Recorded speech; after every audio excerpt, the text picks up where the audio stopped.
Toward مون اس کا بن سکتا ہے.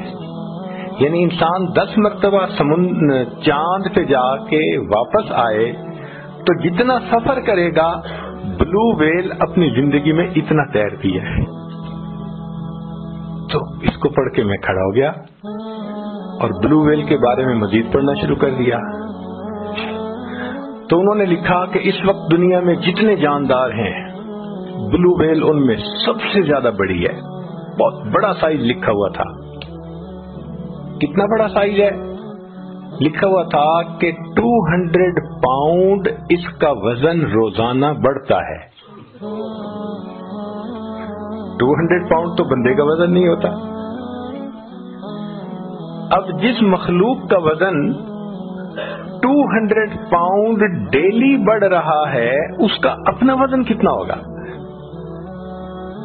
اتنے میں وہاں کام کرنے والا جو سٹاف تھا ایک آفیسر آ گئے.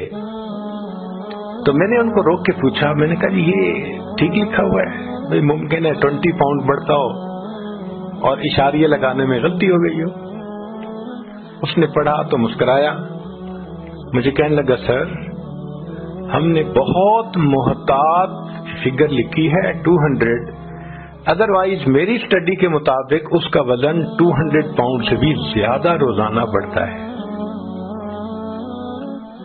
اللہ اس کو بھی تو رزق دیتے ہیں, اور پتہ ہے اس کا رزق کیا ہے جو آنکھوں سے نظر نہیں آتا.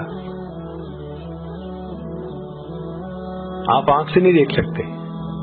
سمندر کے پانی کے اندر مائکرو آرگنیزم ہوتا ہے, بہت چھوٹے چھوٹے جاندار بیکٹیریا ٹائپ, جن کو آپ مائکروسکوپ سے تو دیکھ سکتے ہیں, کھلی آنکھ سے نہیں دیکھ سکتے.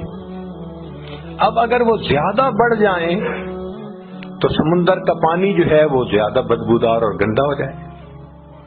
اللہ نے اس کی کلیننگ کے لیے بلو ویل کو بنا دیا.